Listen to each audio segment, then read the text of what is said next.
So I just finished dialogue, really interesting dialogue about Canada and Anne of Green Gables at the Bunke Shinju Publishing House. I interviewed the wonderful Eri Muraoka, who is the granddaughter of Hanako Muraoka, who translated Anne of Green Gables into Japanese. And because her translation was really excellent, Anne of Green Gables became a hugely popular juvenile novel in Japan. And I came across it when I was 11 through the translation of Hanako Muraoka. And I have been a great Anne of Green Gables fan ever since. And I actually visited Prince Edward Island twice. So with a wonderful Eri Muraoka, who is a novelist and author of her own right, I discussed the charms of the Anne of Green Gables series and also the really human value of Canadian culture, the embracing of diversity and the appreciation of the great nature, and to the paying of respect to each other, which I think are really wonderful Canadian values. And actually Canada was the first foreign country for me to visit when I was 15, and I really have a vivid memory of how I came across a store attendant one day in Vancouver, downtown Vancouver, and she was wearing the name tag Anne.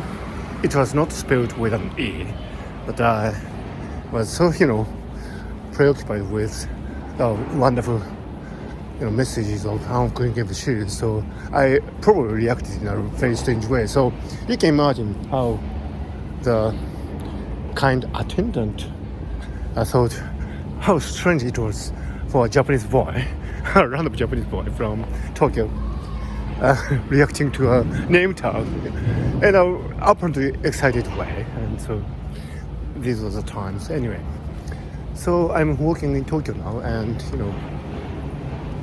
it was really fun to talk about Canada and Anne of Green Gables. And I think culture is transmitted through all these thin threads. It's really a thin thread, isn't it, for me to read the Japanese translation of Anne of Green Gables and to fall in love with Canada. And I've been going to Canada ever since. And in recent years, I've been to Vancouver for the TED conferences. So, it's an ongoing love story, if you like. And it all started with my encountering the Japanese translation of Anne of Green Gables at the age of 11. And it was such a pleasure and honor to have a dialogue with Eri Muraoka, the granddaughter of the great translator Hanako Muraoka. By the way, there's an interesting twist to the story.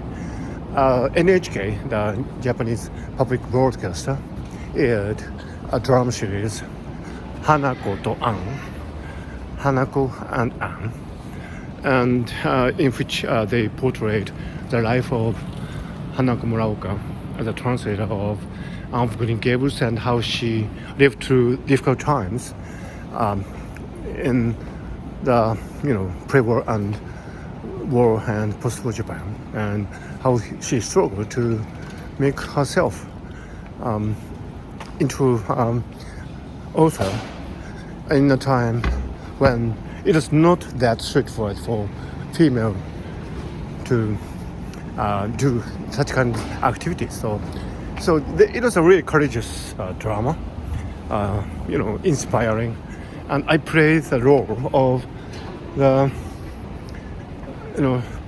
president of the publishing company, which actually published Anne of Green Gables under the title Akage no Anne, red-headed Anne.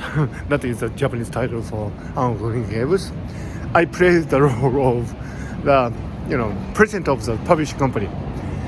It was the first ever act from me, and national TV in the role of an actor. So that was really fun to do. Anyway, the thing, threads of cultural transmissions. Isn't that wonderful?